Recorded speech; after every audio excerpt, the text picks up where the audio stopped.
코로나 시대를 맞이하면서 우리가 개발한 인사법이 있죠. 네. 이렇게 사랑하고 존경합니다를 이렇게 한다고 그래요. 네. 한번 다 손에다가 이렇게 주먹 올려놓고 사랑하고 존경합니다. 근데 옆을 쳐다보시면서 이렇게 사랑하고 존경합니다. 이렇게.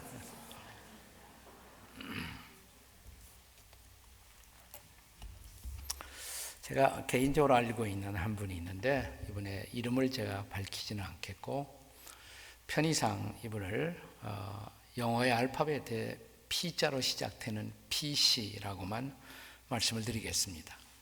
이분은 20대 예수님을 만났어요. 그리고 제자 훈련도 잘 받고 그리스도의 좋은 제자로 이렇게 자라갔습니다.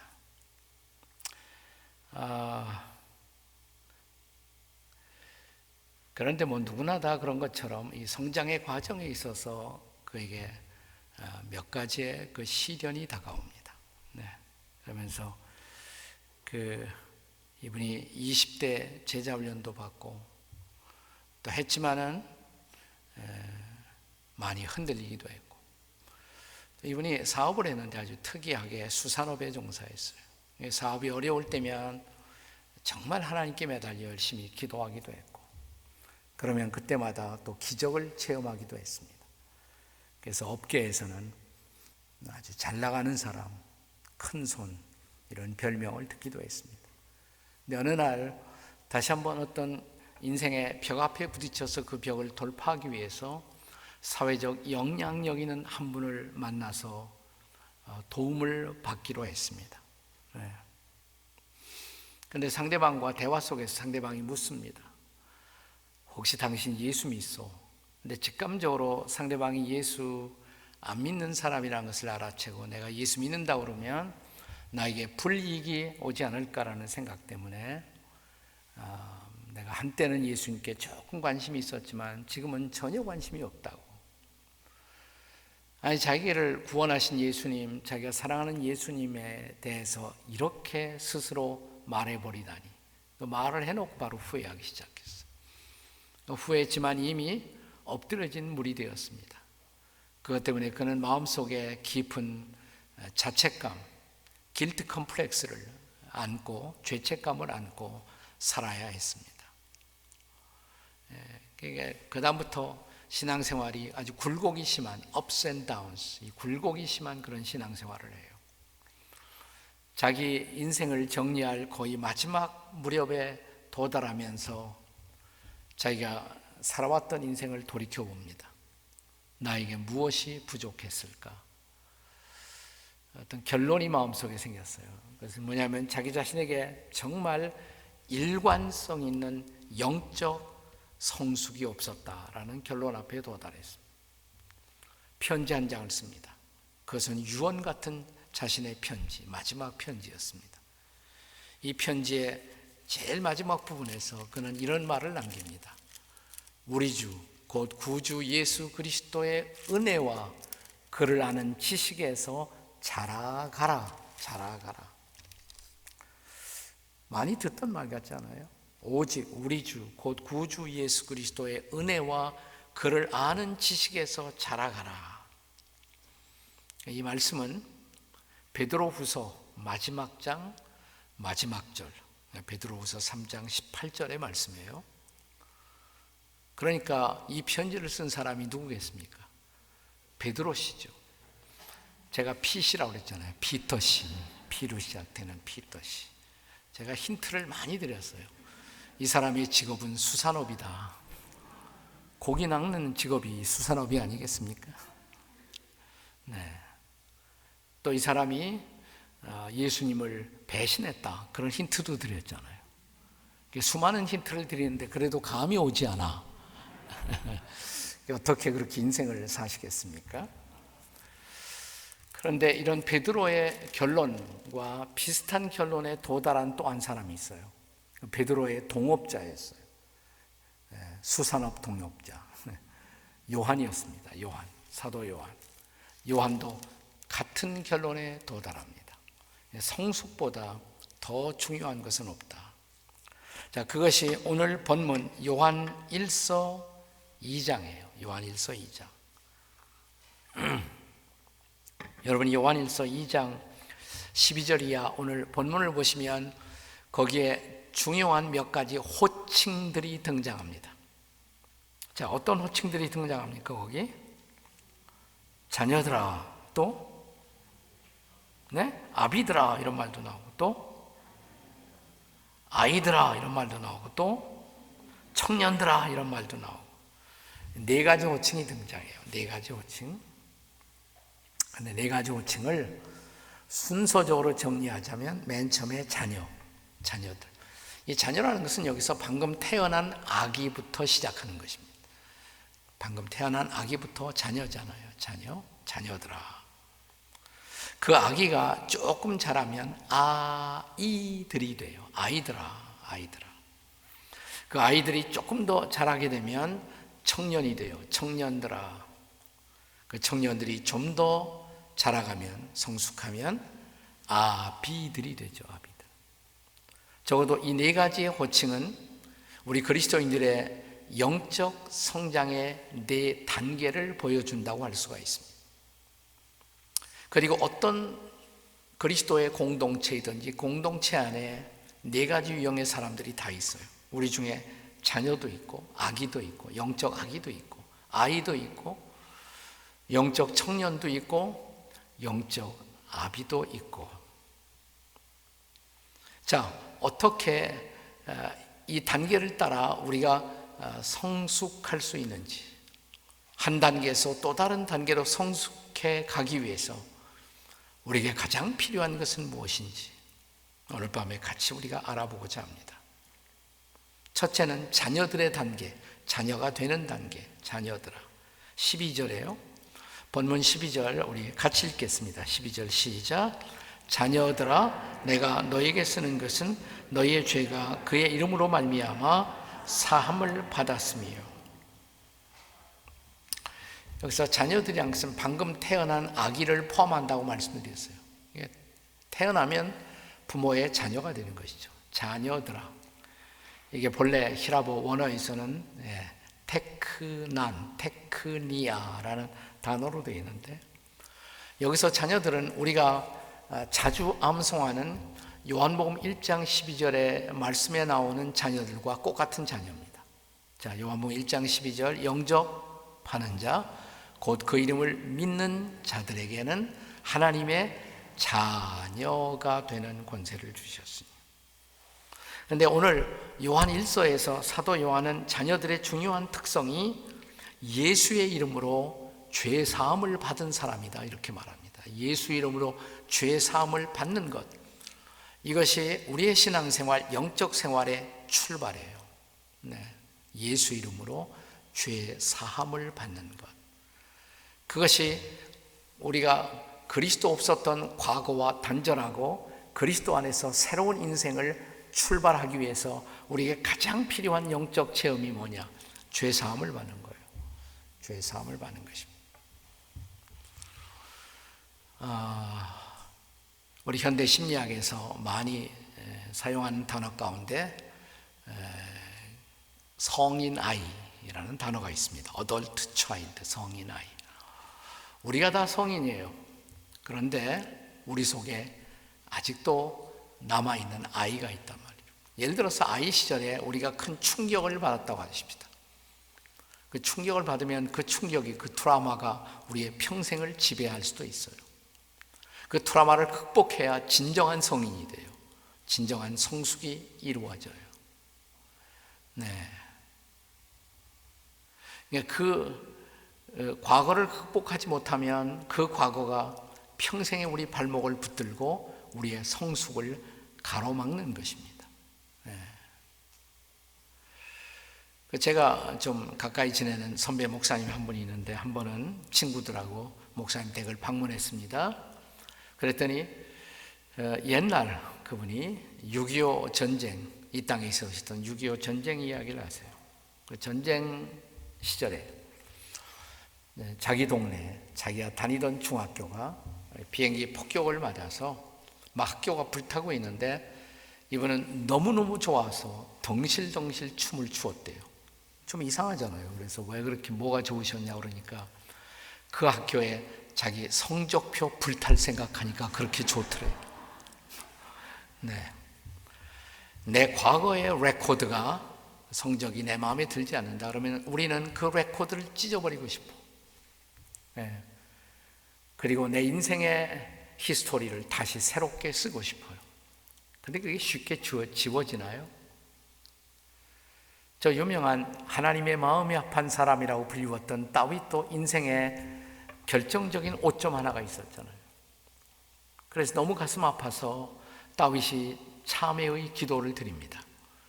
그의 유명한 참회의 기도가 시편 51편이잖아요. 시편 51편에 보시면 다윗이 이런 기도를 합니다. 우슬초로 저를 씻겨 주옵소서. 그러면 제가 정하리이다. 자, 우슬초. 이건 일종의 식물이에요. 식물인데 스펀지 같은 거죠. 스펀지. 네. 자, 옛날 그 구약 시대에 제사장들이 제사를 드릴 때 이 제단 위에다가 양이나 염소를 놓고 칼로 이렇게 가릅니다. 각을 뜬다고 그러죠. 그럼 피가 이렇게 나와요. 그러면 시간이 흘러가면 피가 응고가 돼요. 피가 응고가 되면 옛날에는 세척제가 별로 발달되지 않았기 때문에 그 응고된 피를 씻어내는 것이 참 어려워요. 그런데 우슬초를 갖다가 내면 우슬초를 깨끗이 씻겨져요. 이런 이미지를 연상하면서 이 기도문을 다시 한번 묵상해 보세요. 우슬초로 저를 씻겨 주십시오. 그러면 제가 깨끗해질 것입니다. 그렇게 과거로부터 우리는 모두 해방받고 새로운 미래를 향해서 가고 싶어 한단 말이죠. 그런데 과연 우슬초로 우리의 과거가 씻겨지는 것일까요? 그 우슬초로 과거가 씻겨진다면 예수님 오실 필요가 없어요. 자, 그런데 우슬초보다 더 강력하게 우리의 과거를 씻는 것, 우리로 죄사함을 가능하게 하는 것, 하나님의 방편, 그게 뭘까요? 자, 우리가 지금 본문이 요한일서 2장이에요. 근데 2장 전에는 몇 장이 있을까요? 제가 무슨 난해한 질문을 했습니까? 코로나 시대에 세상 살기도 힘드는데 제가 어려운 질문을 해서 여러분을 고통스럽게 할 이유가 전혀 없습니다. 저는 당연한 질문만 합니다. 자, 요한일서 2장 전에는 몇 장이 있다? 1장. 자, 1장 7절에 보시면 요한일서 1장 7절에 그가 빛 가운데 계신 것 같이, 하나님이 빛 가운데 계신 것 같이 우리도 빛 가운데 행하면 우리가 서로 사귐이 있고, 그 다음에 이 말씀이 나와요. 한번 따라서 읽어보세요. 그 아들 예수의 피가 우리를 모든 죄에서 깨끗하게 하실 것이요. 아멘. 뭐가 우리를 깨끗하게 해요? 예수의 피가. 어떤 죄에서? 모든 죄에서. 십자가에서 내 죄를 대신 짊어지시고 내가 받아야 할 형벌과 저주를 대신 받으시고 십자가에서 피 흘리신 예수 그리스도, 속죄의 어린 양 되시는 예수 그리스도, 그분의 피가 우리를 모든 죄에서 깨끗하게 하실 것이요. 아멘. 이것이 복음이죠. 굿뉴스예요. 복음이에요. 그 십자가에서 나를 위해 죽으시고 부활하신 예수 그리스도를 믿는 순간 우리는 과거의 모든 죄에서 사함 받는 줄로 믿습니다. 그때부터 새로운 인생이 출발하는 거예요. 그런데 아직도 내가 예수님을 통해서 정말 죄사함 받았다 이런 확신을 갖지 못하고 교회에 왔다 갔다 하는 사람들이 있어요. 저는 그런 사람들은 정확하게 말하면 교회에 나와 있지만 그냥 구도자예요. seeker, 진리를 찾고 있는 사람이지 아직도 진정한 의미에서 하나님의 자녀는 아니에요. 누가 자녀냐? 오늘 말씀에 의하면 자녀들아, 내가 너희에게 쓰는 것은 너희의 죄가 그의 이름 예수의 이름으로 말미암아 사함을 받았음이요. 십자가의 비밀을 깨닫고 십자가에서 나를 위해 죽으시고 부활하신 예수 그리스도를 믿는 순간 예수의 이름으로 나는 죄사함을 받았다. 이제 새로운 인생이 시작돼요. 이 사람이 하나님의 자녀다, 이 말이에요. 하나님의 자녀다, 영적 자녀. 물론 자녀는 자녀지만 처음부터 이렇게 큰 자녀는 아니에요. 아기로 시작해, 아기. 나는 죄사함을 받으면서 동시에 새로운 생명을 선물로 받아요. New life, 새로운 생명. 하나님의 생명, 새 생명을 선물로 받아요. 혹은 영원한 생명. 왜 영원한 생명이냐면 하나님의 생명이기 때문에 그 새로운 생명을 받아요. 이 생명을 받은 사람, 하나님의 자녀다 이 말이에요. 나 아직은 아기예요. 아직은 아기예요. 이제부터 자라가야 돼요. 그러니까 우리의 성숙의 첫 번째 단계, 자녀됨의 단계, 자녀됨. 그러니까 그 저는 구도자예요. 교회 안에도 아직도 자녀되지 못하고 진리를 교회에 들어와서 찾고 있는 구도자들도 상당히 많이 있어요. 우리 안에는, 우리 공동체 안에는 구도자도 있고 방금 하나님의 자녀가 된 사람도 있고 구원의 기쁨, 죄사함의 기쁨, 새 생명을 선물로 받은 기쁨을 가진 사람들이 있어요. 이게 자녀된 거예요. 자녀됨. 자, 그 다음 두 번째 단계가 자녀들의 단계, 다음이 아이들의 단계예요. 아이들. 자, 14절에 나오지 않습니까? 아이들아, 본문 14절 한번 같이 읽어요. 14절에 아이들아, 다 같이 시작.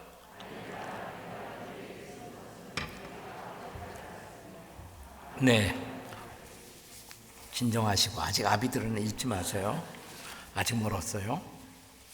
네, 아이들아, 아이들아, 내가 너에게 쓴 것은 너희가 아버지를 알았으며, 아버지를 알았으며. 아이들의 영적 특성, 그건 하나님이 아버지라는 것을 알아가기 시작하는 거예요. 하나님이 내 아버지라는 것을 알기 시작하는 거예요. 그게 영적 아이예요. 아이. 본래 아이라는 단어는 히라보 원문에서는 파이디온 혹은 복수형으로 파이디아 이렇게 되어 있어요. 근데 그것은 성숙하지 못한 사람이다. Immature ones. 아직 미성숙한 사람을 뜻하는 말이에요. 그래도 한 가지는 알아. 아이가 되면 한 가지는 알아. 저분이 내 아버지다. 저분이 내 어머니다. 여러분, 아기가요, 아기가 조금 자라면 제일 먼저 생기는 중요한 의식이 뭐냐면 엄마를 알아보잖아. 엄마, 그 다음에 아빠, 엄마, 아빠를 알아보기 시작해. 그러니까 영적 아이는 하나님이 내 아버지인 것을 알기 시작한 단계. 로마서 8장에 보시면 너희가 양자의 영, 하나님의 자녀 되게 하시는 영을 받았으므로 하나님을 향해서 아바 뭐예요? 아버지라 부르짖느니라 그랬어요. 아바, 아버지. 그분이 아버지라는 것을 알아요. 그 아버지를 알면 어떤 일이 발생할까요? 저분이 나보다 힘 있는 아버지, 힘 있는 어머니, 내가 뭘 구하든지 나를 도와주실 수 있는 분.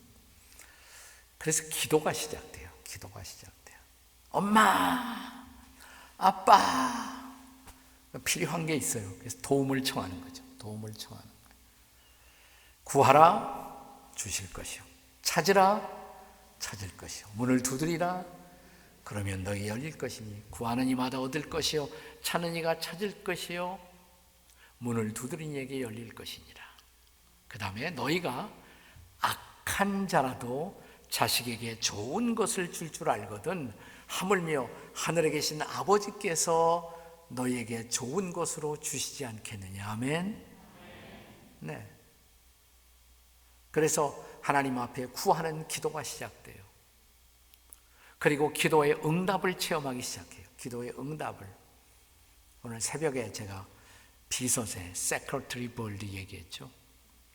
새벽에 나왔어야 알지? 들으셨나?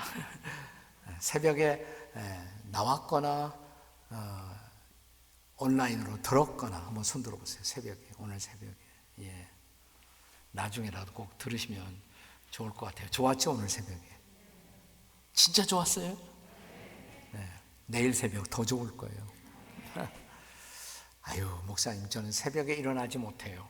제가 방법을 가르쳐 드릴게요. 오늘 밤 주무시기 전에 컵으로 물을 2잔만 물을 들이키세요.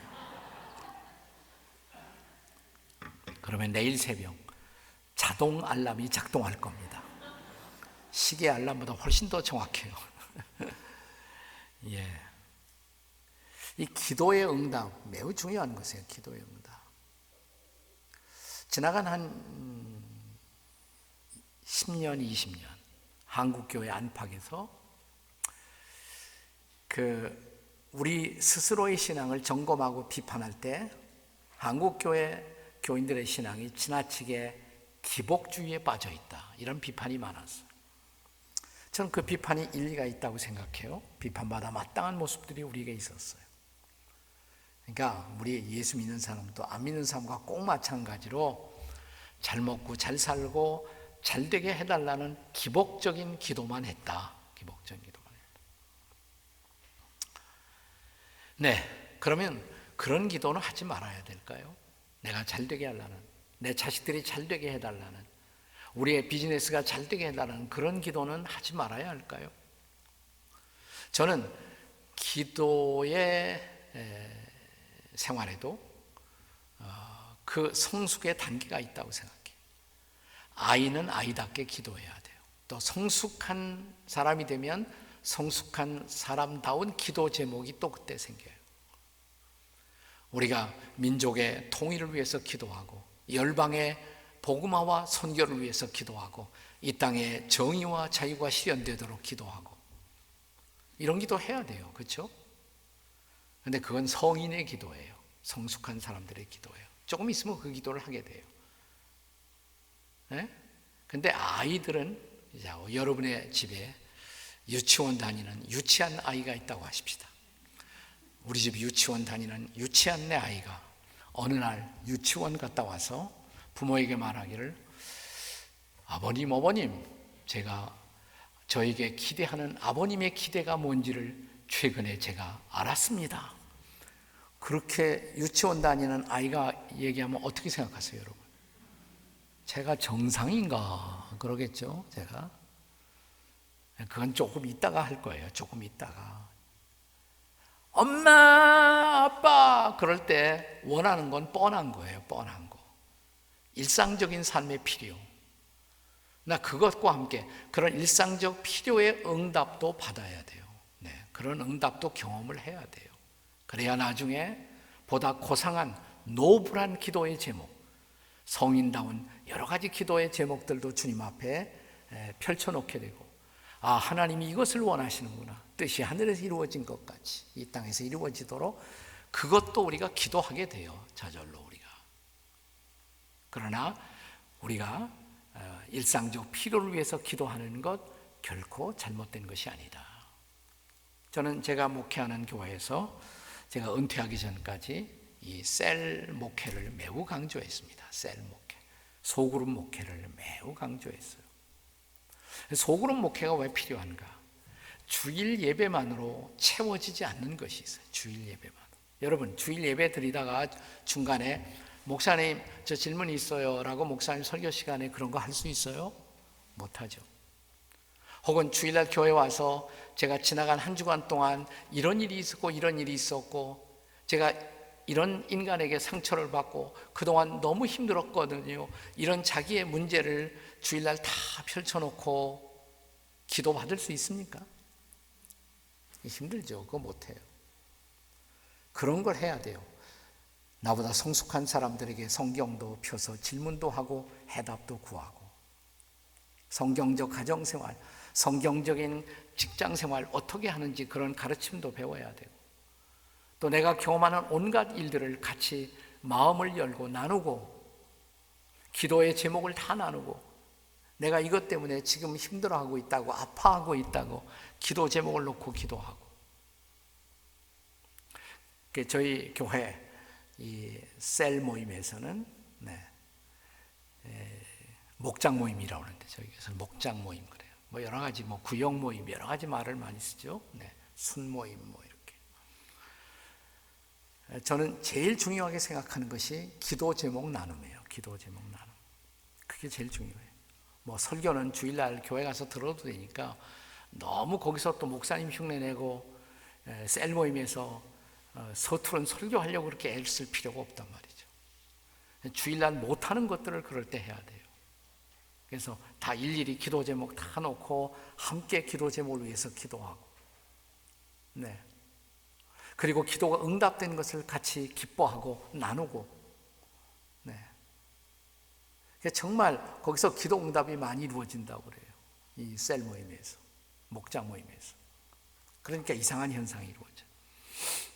저희 교회 교인들 가운데는 한동안 이런 현상이 있었어요. 셀 모임에는, 목장 모임에는 나오는데 아직 주일 교회 모임에는 안 나와요. 근데 저는 그것을 나쁘게 보지 않았어요. 그건 좋은 현상이라고. 그래서 우리 교우들에게 그 목장 모임에서 푹 삶아갖고 익힌 다음에 그 다음에 주일날 교회 데리고 나와도 괜찮다고. 근데 안 믿는 사람들이 좋아하는 이유, 안 믿는 사람들이 초청받아서 셀 모임에 왔다가 거기서는 뭐 차도 마시고 재미있는 대화도 하고, 그러니까 그렇게 뭐 주일날처럼 거룩거룩한 모임은 아니란 말이죠. 쉽게 적응해요. 근데 다들 기도 제목 내놓고 기도하고, 또 지난번에 기도한 것들에 관해서 내가 응답받았다고 간증하고, 그러면 처음에 와서 구경하다가 나도 기도 제목 내도 돼요 그런단 말이죠. 아, 괜찮다고. 그러면 또 그 사람이 가진 기도 제목을 위해서 간절히 기도해주고. 여러분, 믿지 않는 사람도 거부하지 않는 것 하나 있어요. 기도해 준다 그러면 싫어하는 사람 아무도 없어요. 억지로 전도하려고 애쓰지 말고, 전도 힘든 사람에게는 그 사람이 뭘 고민하고 있는 문제를 알고 있으면 제가 한번 선생님 위해서 기도해도 괜찮을까요? 그 거부하는 사람 거의 없어요. 거의 없어요. 네. 자, 기도 응답이 이루어진단 말이에요. 아, 하나님 살아계시네. 정말 하나님 살아계시는 모양이야. 그분은 우리의 기도를 들으시는구나. 이런 단계가 되면 이제 영적 아이가 된 거예요. 영적 아이. 하나님이 아버지인 것을 알고 그 아버지 앞에 구하여 좋은 것을 누리고 얻을 줄 아는 것. 근데 기도 응답은 사실 신앙생활의 초기 단계에 더 많이 받아요. 여러분 유치원에 다니는 유치한 자녀들이 여러분에게 뭐를 달라고 구하면 대부분 다 들어준다, 안 들어준다? 다 들어줘요. 그러나 이제 자라나서 티네이저가 된 중고등학교 다니는 아이들이 여러분 앞에 부탁하면 다 들어준다, 그렇지 않다? 그렇지 않아요. 티네이저 되면 부모가 따지기 시작해요. 뭐 달라고? 정말 필요하니? 왜 필요하니? 네. 그래서 오히려 사실은 신앙이 오래 성숙할수록 초기 단계처럼 기도 응답이 쏟아지지 않을 수도 있어요. 네. 그래서 초기 단계에 이 기도 응답을 경험하고 하나님의 살아계심을 경험한다는 것은 매우 중요한 것이에요. 자, 그래서 영적 성숙의 첫 단계 뭐라고 그랬어요? 자녀됨의 단계, 혹은 영적 아기가 되는 단계. 그것은 예수 이름으로 죄 사함을 확신하는 것. 두 번째, 아이들의 단계 뭐예요? 하나님이 아버지인 것을 알고 기도의 응답을 받는 단계. 이제 세 번째, 아이들이 조금 더 자라면 뭐가 됩니까?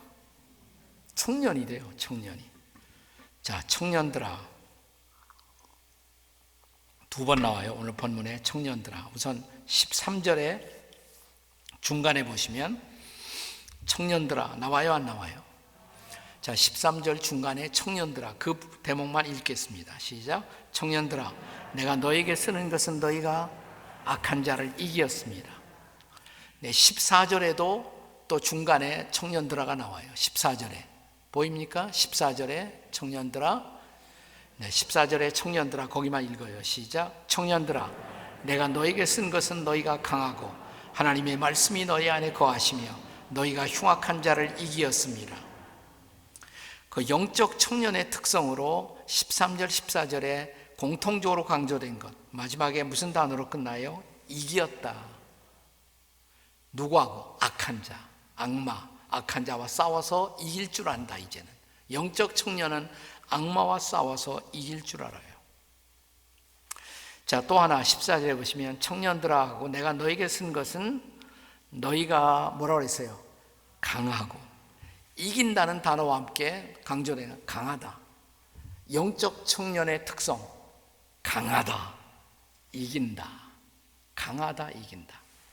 여러분, 청년이 약하다, 밤낮친다, 그건 청년답지 못하죠. 전혀 청년답지 못해요. 청년이 되면 강해야 돼요. 이길 수도 있어야 돼요. 자, 악한 자와 더불어 이긴다. 악마와 더불어 싸워서 이길 수도 있다. 제가 이제 두 아들을 저는 이렇게 길렀는데, 어제 제가 둘째 아들 이야기, 세상 떠난 이야기를 좀 드렸는데, 그 아이가 이 둘째, 아들 둘을 길러보면 둘째에게 야곱 비슷한 증상이 있어요. 제이콥 신드롬이라고 그래요. 심리학자들도 야곱 신드롬이 있어요. 둘째가 된 것이 한이라 그런지 몰라도 응석도 더 부리고, 그리고 좀 허세도 부리고, 과장도 약간 있고, 목표를 위해서 돌진하고, 수단 방법을 좀 가리지 않고 따리도 잘 붙이고, 아들 둘을 길러보면 둘째에게 그런 증상이 있다 없다? 둘을 길러봤어야 알지. 아들 둘을. 이제 그래요. 그걸 야곱 신드롬이라고 부르는 거예요. 이 아이가 제가 미국에서 이제 이민 목회를 할 때 17살 되었을 때, 미국에서는 17살 되면 운전 면허를 받을 수가 있어요. 드라이브 퍼밋을 받고 그 다음에 정식 라이선스를 받아요.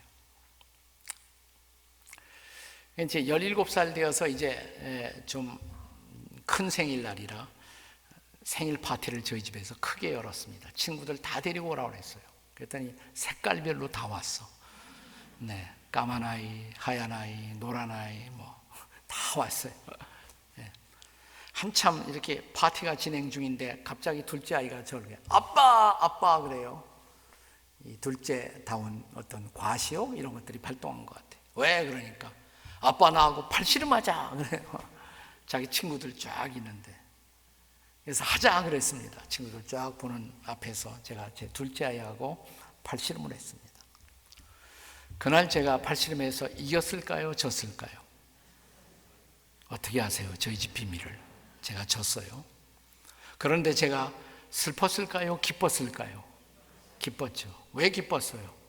이만큼 컸구나. 이제 우리 아들도 이만큼 성장했구나. 성장을 확인하는 그런 기쁨이죠. 기쁨이에요. 하늘 아버지도 마찬가지예요. 처음에는 예수 믿어도 악마가 사탄이 치면 여지없이 넘어져요. 근데 이제는 이길 수도 있어요. 악마와 싸워서 이길 수도 있어요. 항상 이긴다는 건 아니에요. 이길 수도 있다. 이게 영적 청년이다. 근데 무엇으로 강하고 무엇으로 이기나? 다시 여기 14절 말씀해 보시면 청년들아 내가 너에게 쓴 것은 너희가 강하고, 그 다음에 뭐라고 그랬어요? 하나님의 말씀이 너희 안에 거하시며 너희가 흉악한 자를 이겼습니다. 여기서 핵심은 말씀이에요. 말씀. 영적 아이의 단계에서는 기도 응답의 체험이 중요해요. 근데 영적 청년의 단계에서는 말씀을 체험하기 시작해야 돼요. 말씀. 하나님의 말씀이 살아있다는 것을. 하나님의 말씀은 살았고 운동력이 있어 좌우의 어떤 날선 검보다도 예리하여. 말씀의 능력을 체험하기 시작해야 돼요. 우리는 말씀으로 강해지는 거예요. 시편 기자가 주여 내가 범죄치 아니하려 하여 주의 말씀을 내 마음속에 두었사오니 청년이 무엇으로 행실을 깨끗게 하리이까? 주의 말씀을 따라 삼갈 것이니이다. 말씀을 가까이 하고 말씀을 마음속에 두고 암송도 하고 끊임없이 묵상하고, 그러면 말씀이 나를 지배하기 시작해. 말씀이 나를 붙들어요. 내가 죄를 짓고 싶은 강력한 유혹이 찾아오는데 갑자기 말씀이 생각나요. 안 되지. 말씀이 나를 붙드는 거예요. 승리하게 하는 거예요. 말씀이. 자, 거기에 그 다음에 보시면요, 이런 말씀이 나와요. 16절에 이는 세상에 있는 모든 것이 육신의 정욕과 안목의 정욕과 이생의 자랑이니, 이 세 가지는 악마의 대표적 세 가지 무기예요. 육신의 정욕, 안목의 정욕, 이생의 자랑. 에덴 동산에 처음 사람에게 마귀가 찾아와서 어떻게 유혹을 했습니까? 선악을 알게 하는 나무의 열매를 보게 했어요. 그랬더니 어떻게 느꼈다고? 먹음직하고 보암직하고 지혜스럽게 할 만큼 탐스러웠다. 먹음직, 육신의 정욕이죠. 보암직, 안목의 정욕, 눈으로 들어오는 욕심. 이생의 자랑, 내가 저것 다 먹으면 하나님처럼 너가 지혜롭게 돼, 높아져. 이게 이생의 자랑이에요. 자기를 하나님의 자리까지 높이고 싶은 욕망, pride of life. 네, 이생의 자랑. 이 세 가지 가지고 악마가 첫사람을 유혹했어요. 아담이 하와가 넘어졌죠. 그 후에 계속해서 인생들이 넘어지고 있어요.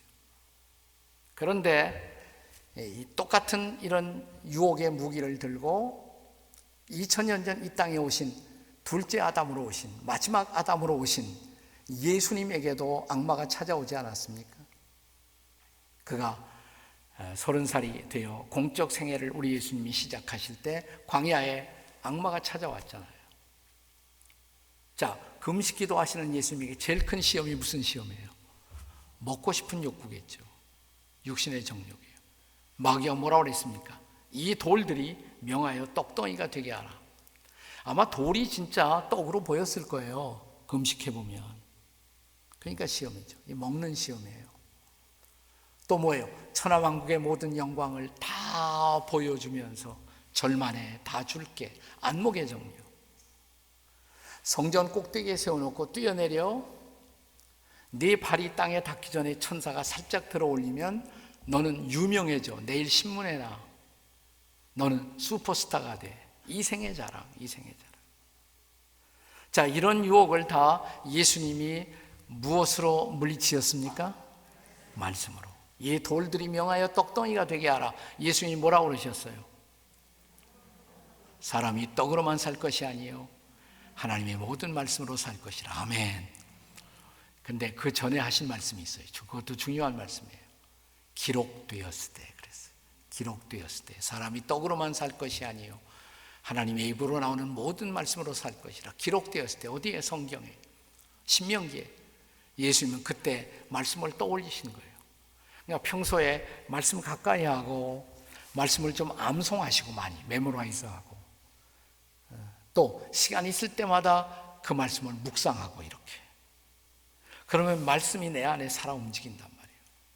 말씀이 나를 붙들어요. 말씀이 나를 지키는 것이에요. 물론 저는 영적 청년의 때라도 넘어질 수 있다고 생각해요. 근데 뭐가 다르냐? 영적 청년은 넘어질 수도 있지만 말씀을 붙들고 다시 일어나요. 아멘. 다시 일어날 줄 알아요. 말씀을 붙들고. 네. 그게 청년이에요.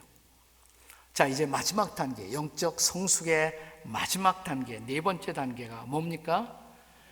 네, 처음에 자녀들, 아이들, 청년들, 마지막에 아비들아.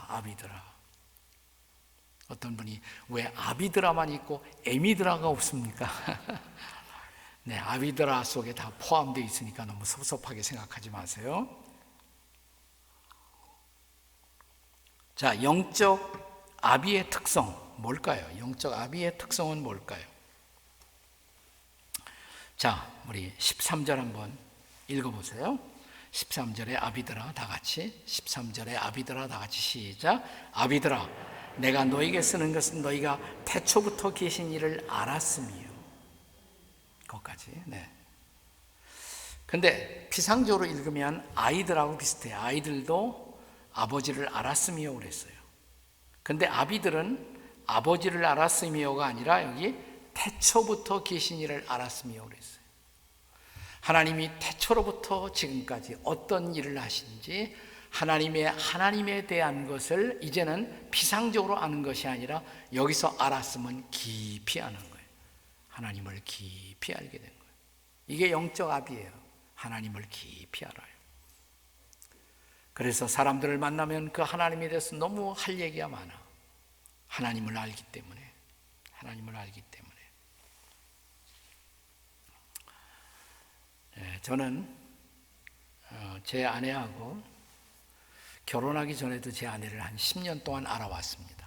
제가 학생 운동을 하면서 바이블 스터디를 인도하고 성경을 가르치고 그럴 때 제 아내가 저의 제자였습니다. 그리고 때가 찬 시각 그녀를 내 아내로 삼았습니다. 유감 있어요? 그러니까 제가 제 아내를 너무 잘 안다고 생각했어요. 왜냐하면 지나간 10년 동안 내 주변에 항상 있었으니까 너무 잘 아는 자매와 결혼한다, 모를 것이 없다 생각했어요. 근데 결혼하고 딱 신혼여행 가서 깨달은 사실, 나는 그녀에 대해서 아무것도 모른다. 아무것도 모른다. 같이 24시간 붙어있고 살아보니까 내가 알던 여인이 아니더라고요. 아무것도 몰랐어요. 한 1년, 2년, 3년 이제 세월이 흘러가면서 내가 제 아내에 대해서 깨달은 사실은 알 것 같기도 하고 모를 것 같기도 하고, 알쏭달쏭한 그녀. 알 것 같기도 하고 모를 것 같기도 하고, 한 10년 동안 계속 그걸 지났어요. 참, 한 사람을 깊이 안다는 것은 정말 어려운 일이에요. 네. 결혼이 25주년인가 교회에서 휴가를 주었어요. 그래서 저 카나다의 밴쿠버의 락키 마운틴에 가서 차 하나 빌려갖고 아내하고 둘이서만 모처럼 오래간만에 오붓한 시간을 보냈어요. 그때 제가 제 아내에게 고백한 말이 있어. 여보, 내가 당신을 이제 조금 알 것 같아요. 내가 당신을 조금 알 것 같아. 30년 지나고 40년 지나고 45년. 최근에 아내가 힘들어하는 모습을 보면 제가 곁으로 다가가요. 그리고 이렇게 말하는 때가 있습니다. 당신 힘들지? 내가 알아. 힘들지? 내가 알아. 그러면 막 통곡이 쏟아져요. 통곡이 쏟아져요. I know you. 내가 당신 알아. 이 한마디가 그렇게 감동이고 감격인 줄 몰랐어. 근데 그렇게 되기까지 45년 이상의 시간이 필요했어. 45년 이상. 오랜 시간이 필요했어. 여러분, 우리는 끊임없이 하나님을 알아가는 거예요. 하나님을 알아가는 거예요. 영적 성숙의 과정은 하나님을 알아가는 과정이에요. 또 하나, 아비가 되려면 반드시 필요한 것이 자녀가 있어야 돼. 자녀가 있어야 영적 아비가 돼요. 바울 사도는 우리처럼 결혼 생활을 하진 않았지만 바울은 많은 영적 자녀들을 두었어요. 믿음의 아들 디모데, 나의 참된 아들 디도, 갇힌 중에서 옥중에서 낳은 아들 오네시모. 무슨 말이냐면 로마의 감옥에서 자기가 전도해서 양육한 그를 갇힌 중에서 낳은 아들이다, 이렇게 묘사합니다. 그러니까 아비가 되려면 자녀가 있어야 돼요. 내가 전도해서 양육한 사람이 있어야 돼요. 전도해서 양육한 사람. 교회 생활이 오래됐는데도 제가 이런 질문을 하면 어떻게 대답하시겠어요? 여러분, 전도한 사람 얼마나 되세요? 혹시 이름을 써볼 수 있어요? 여러분이 전도한 사람들. 전도했을 뿐 아니라 그를 신앙을 잘 크도록, 내 수준까지는 적어도 크도록 양육한, 팔로우업한, 양육한 사람들이 얼마나 될까요? 여러분이 전도하고 양육한 사람들. 영적 아비는, 영적 어미는 거기까지 도달한 사람이에요. 내가 하나님을 이제 깊이 알고, 하나님을 깊이 아는 방법은 말씀과 기도를 통해서, 말씀과 기도를 통해서 끊임없이 하나님과 교제하고, 그러면서 하나님을 알아가는 거예요.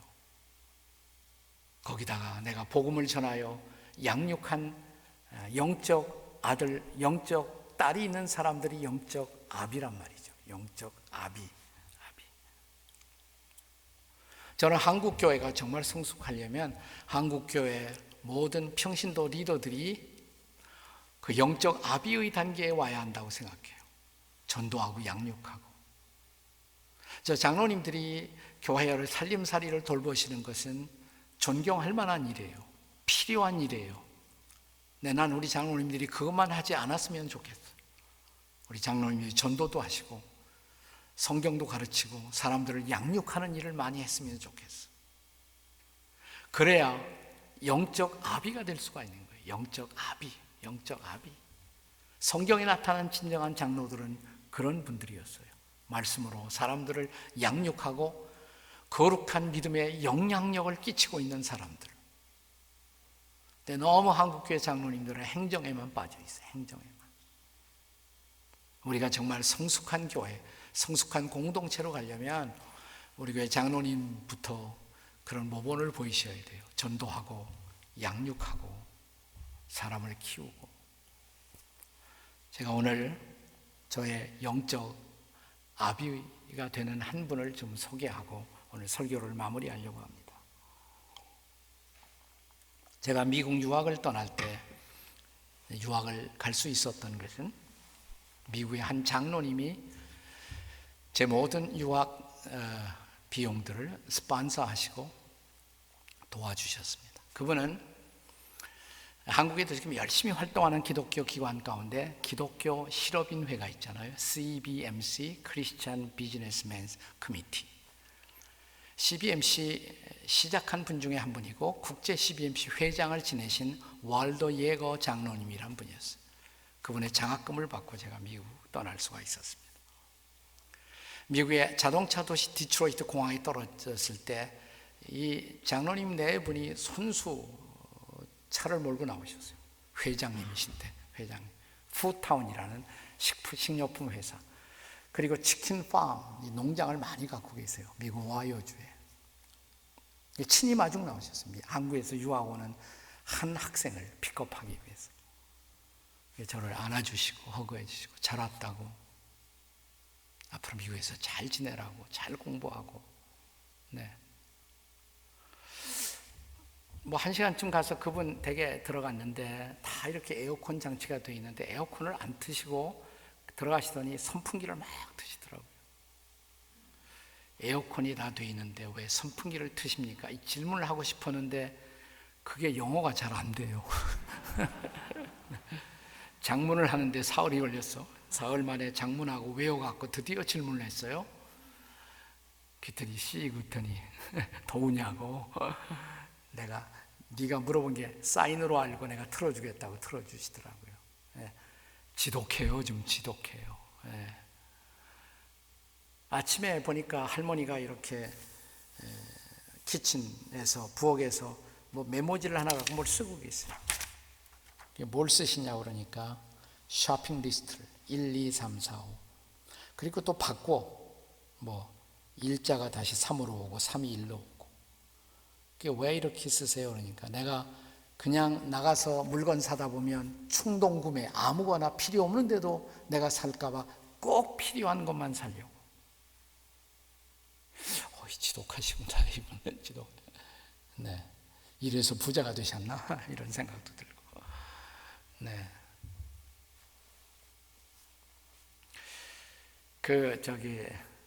CBMC 미팅이 있어서 같이 가자고 해서 갔어요. 저는 한국에서도 제가 CBMC 옛날에 많이 이렇게 가서 인도도 하고 그랬지만 한국에서는 주로 목사님들 초청해서 인도하는데 미국에서는 이 사업가끼리 당신들끼리 모임을 가져요. 아침에 화요일날 아침으로 기억하는데 이 할아버지 장로님이 아침에 일어나더니 기분이 좋은지 막 휘파람을 부시고 그래요. 전화를 하세요.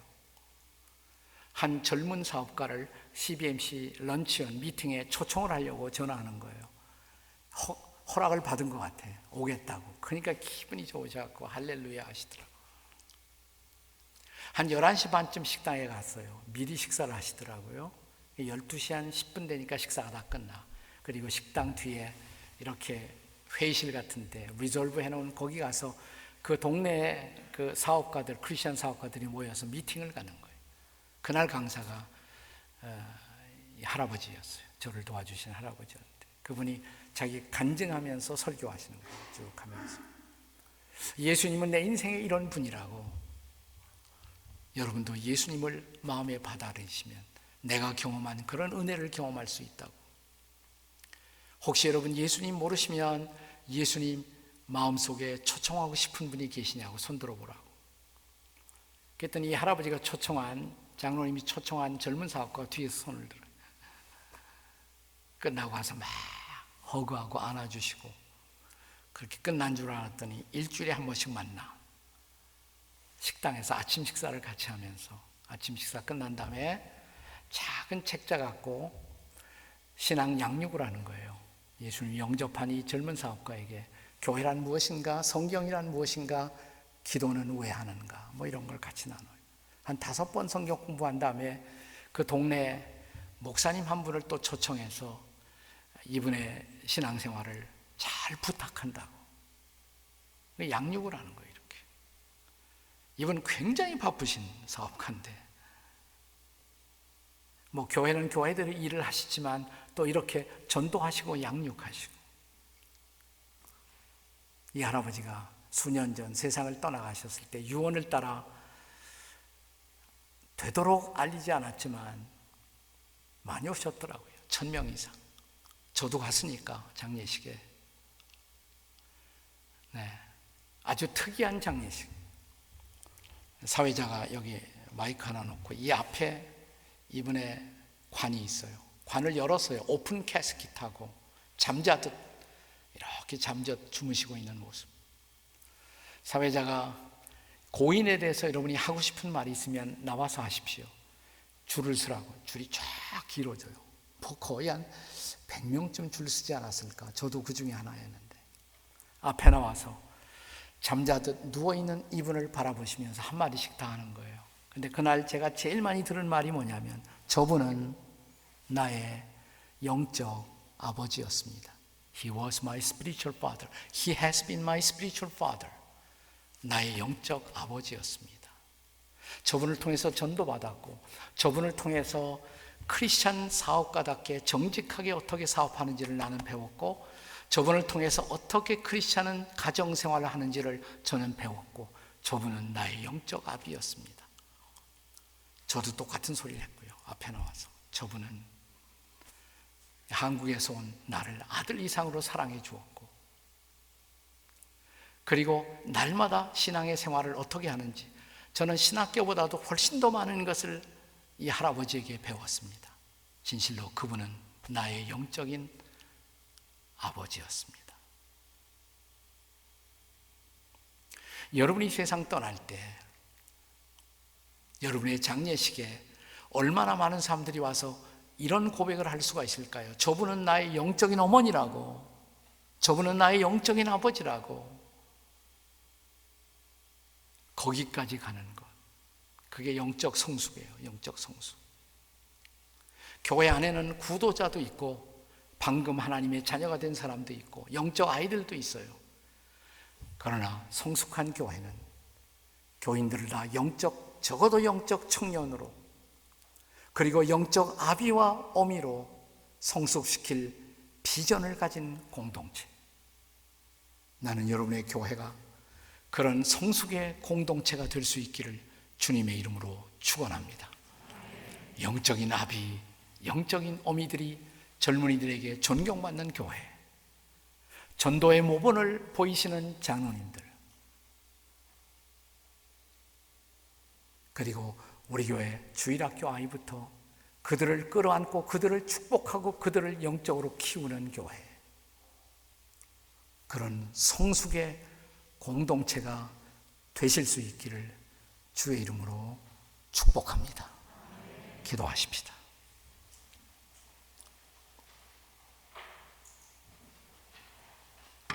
저는 영적 성숙이라는 것은 마치 등산과 같은 거라고. 등산, 산 올라가는 거. 저 높은 곳을 향해서 올라가는 거예요. 저 높은 곳을 향해. 우리가 자주 부르는 찬송가 가운데 491장에 저 높은 곳을 향하여 날마다 나아갑니다.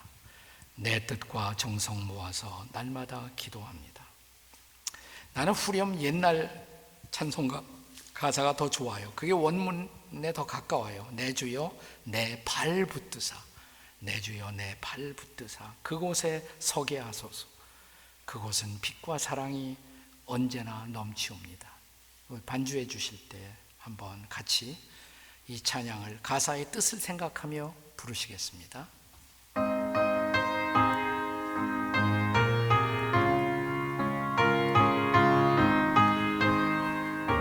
같이 저 높은 곳을 향하여 날마다 나아갑니다. 내 뜻과 정성 모아서 날마다 기도합니다. 내 주여 내 발 붙드사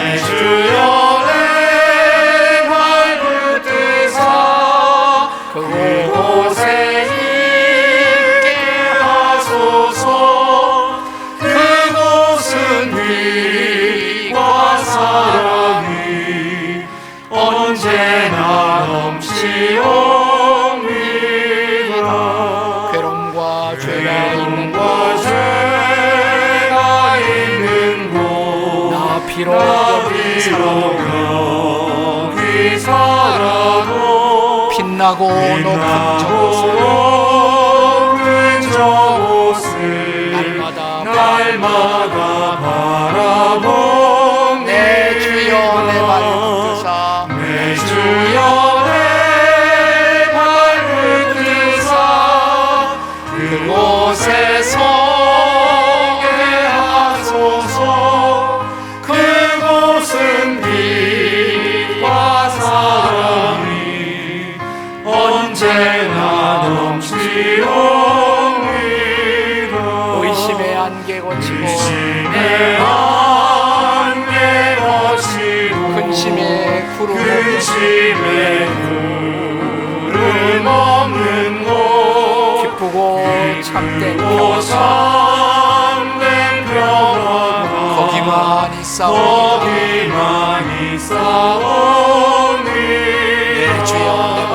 내 주여 내 발 붙드사 그곳에 서게 하소서. 그곳은 빛과 사랑이 언제나 넘치옵니다. 험하고 높은 이 길 싸우며 나아갑니다.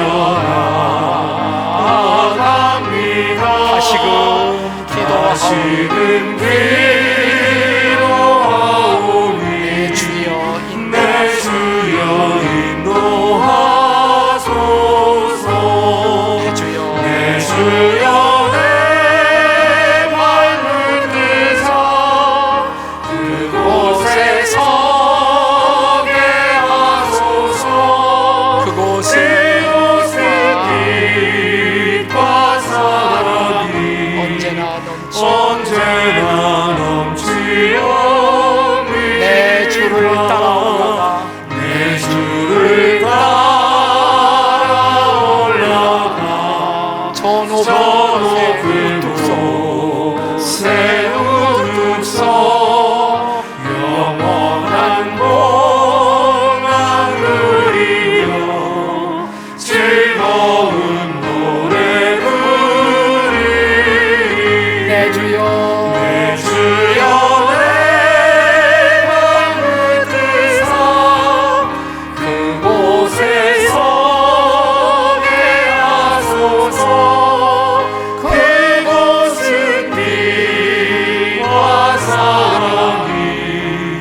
언제나 넘치옵니다.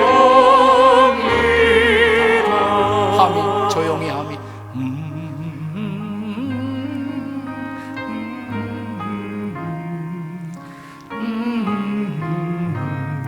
어디까지 오셨어요? 정상 가까이 오셨어요?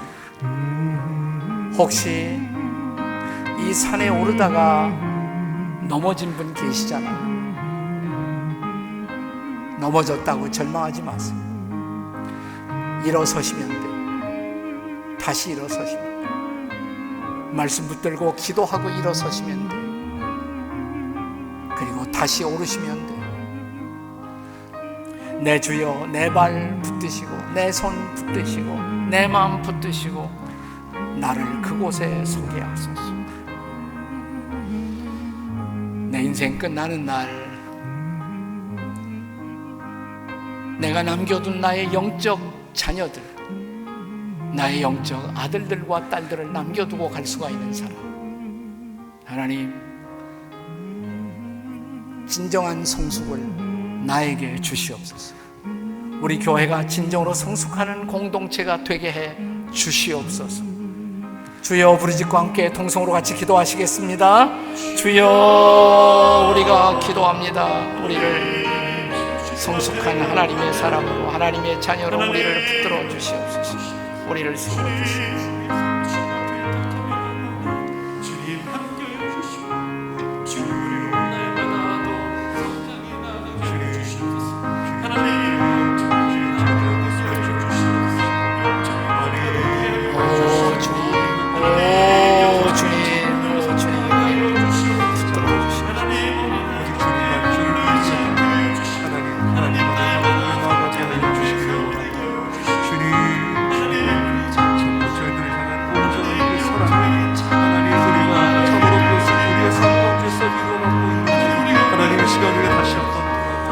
기도하시겠습니다. 기도하시겠습니다. 오늘도 주님 앞에 나오면서 감사 예물을 드린 많은 성도들이 있습니다. 예물과 함께 기도의 제목들을 주 앞에 드렸습니다. 하나님, 이 모든 감사를 받으시고 이 모든 기도와 간구의 제목들을 받으시며 구하는 것에 더 넘치도록 응답해 주시옵소서. 무엇보다 우리가 하나님의 사람으로, 하나님의 자녀로 성숙의 길을 걷는 성도들이 되게 해 주시옵소서. 약속교회가 진정으로 성숙한 공동체가 되어 거룩한 영향을 끼치게 하시고 세상에 빛되라 소금되라 하신 그 말씀 실현하게 도와 주시옵소서. 이제는 우리 주 예수 그리스도의 우리를 구원하신 은혜와 하나님 아버지의 한결같은 사랑과 성령의 도우심과 교통케 하심이 오늘 말씀을 받고 성숙을 향하여 나머지 인생 믿음으로 우리의 발걸음을 옮기기로 결단하고 내일 새벽 다시 만남을 기대하며 떠나가는 모든 성도들 가운데 성령의 은혜와 평화가 함께 하시기를 간절히 축원하옵나이다. 아멘.